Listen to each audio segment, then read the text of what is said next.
It's December 26, 2023, and these are your headlines, Year in Review. Okay, so I hope everybody had a Merry Christmas, enjoyed time with family. Right now, TexasScorecard.com, we're looking at some of the biggest stories that happened in 2023 as we count down and get ready for New Year's in 2024. And one of those stories, the top story that we're going to start with today, has been the saga with school choice. Now, while school choice has been a top priority for the Republican Party of Texas and Governor Greg Abbott, the Texas House has continually shot down the priority, leaving many parents frustrated. Prior to the 88th legislative session, the Texas GOP made parental rights and education freedom a legislative priority. The language specifically says the choice of schooling where the money follows the child without strings attached. So, did the governor, who set out on a parental empowerment tour to push the policy. During the regular legislative session, the Senate passed a school choice proposal, but the House let it die in committee. Well, after that 140-day-long session ended, Governor Abbott made it known that he would not back down. He would call a special session to address the issue. Now, prior to a special session dedicated to school choice being called, House Speaker Dade Phelan created a new committee. No longer did you have the Education Committee overseeing the school choice legislation. He created a select committee on educational opportunity and enrichment, which he said would begin working immediately to develop a workable roadmap for legislation in the House.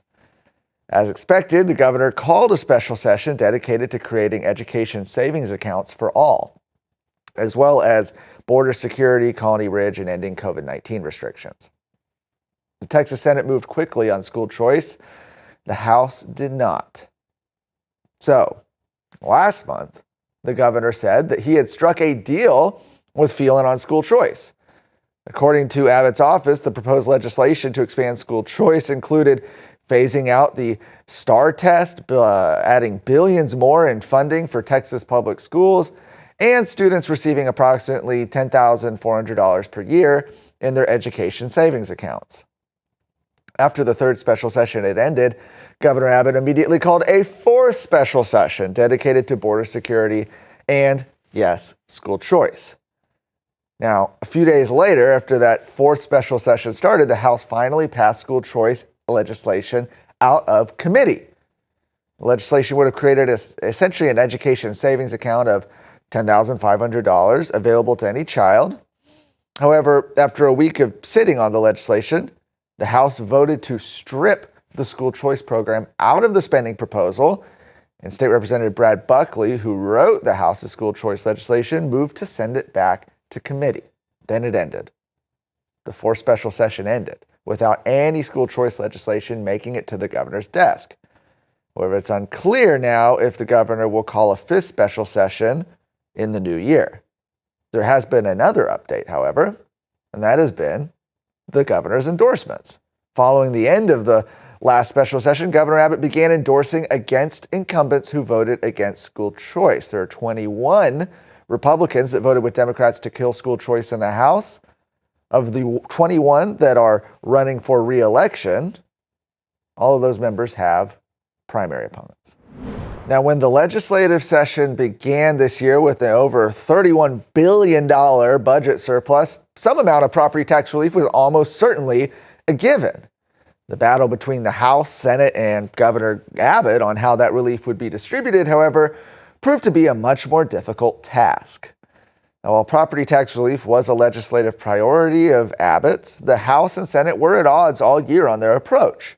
While the House had advocated for stronger appraisal caps, the Senate supported an increase to the homestead exemption. Governor Abbott, meanwhile, embraced a plan to help use the money to buy down or compress local school property taxes. The two chambers cannot come to an agreement before the end of the session in May, so Governor Abbott put property tax relief on the agenda for the first special session. And the House quickly passed a bill to do just that, providing around $12.4 billion in relief solely in compression. They then adjourned sine die that day, meaning that they would not return for the remainder of that special session, a move that was meant to squeeze the Senate into accepting their proposal. Senate, meanwhile, had passed their own version with a smaller amount of compression, but with an increase to the homestead exemption, raised it from $40,000 to $100,000. A move that Lieutenant Governor Dan Patrick said was meant to ensure more of the relief went to homeowners rather than businesses. The Senate remains steadfast in their push for a homestead exemption increase, with the Lieutenant Governor calling plans to eliminate the property tax a fantasy. He held a series of press conferences across the state championing the Senate's proposal.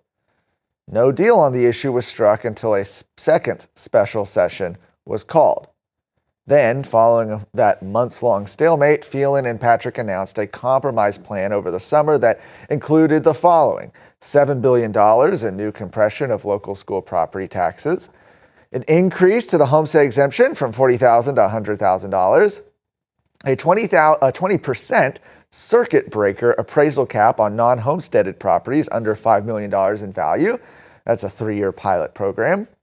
An increase to the exemption for the business franchise tax from $1 million to $2.47 million. What does this mean? Well, while both Patrick and Phelan touted the agreement as historic property tax relief, others have said that the legislature missed an opportunity to put the state on a firm pathway to eliminate property taxes. The legislation was quickly passed in July, with portions of the proposal being overwhelmingly supported by voters in the November constitutional election last month. Still, organizations like Texans for Fiscal Responsibility say that while some relief will be seen by many Texans, more work still needs to be done. What have you been told all your life? That if somebody's a minority in the United States of America, they're a left-wing nutcase? CNN, MSNBS, they've all invested millions of dollars and tons of hours to convince you that if you're a minority in this country, you have to be a Democrat, you have to be a socialist, you have to be a communist. Well, the Salcedo Storm podcast destroys that narrative. There are a lot of folks out there who are quote unquote people of color who just look at themselves as Americans, who want to preserve this last best hope of mankind on the planet, which is the United States of America, and loves our Constitution, loves the rule of law because we know and understand what it means. So when you tune in to the Salcedo Storm podcast, that's what you're getting. Every single podcast, one way or another, we are dedicated to saving the United States of America as founded in the United States Constitution and destroying this narrative that, well, we Latinos are just all a bunch of left-wing nutcases.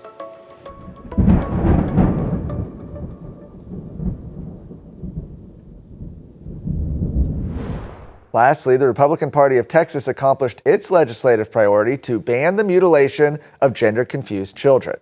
This year, Texas Republicans passed legislation to ban gender-mutilative drugs and surgeries for minors. That was Senate Bill 14 by State Senator Donna Campbell, and it went into effect on September 1st. It bans puberty-blocking drugs and sterilizing surgeries for children under the age of 18. This, of course, was fueled and heated up a few years ago here in Texas, where you had in 2019 a custody battle over 7-year-old James Younger, and that played a pivotal role in prompting the Republican Party of Texas to prioritize legislation aimed at banning child gender mutilation. In that case, a Dallas jury ruled against James's father, Jeff Younger, for trying to stop his ex-wife from raising their son as a girl. James's mother admitted she intended to administer puberty-blocking drugs to the child. He's not alone. Nearly 30,000 Texas children from the ages of 13 to 17 identified as transgender, according to a 2022 statistical analysis by the Williams Institute. Since SB 14 has gone into effect, LGBT advocacy groups have formed to transport minors out of state for gender mutilative procedures. One of these is North Texas Transportation Network, which allows quote, gender-diverse minors to apply for a $1,000 travel voucher. So this is now the next task that the legislature must take on in order to protect children. You can check out these stories at texasscorecard.com.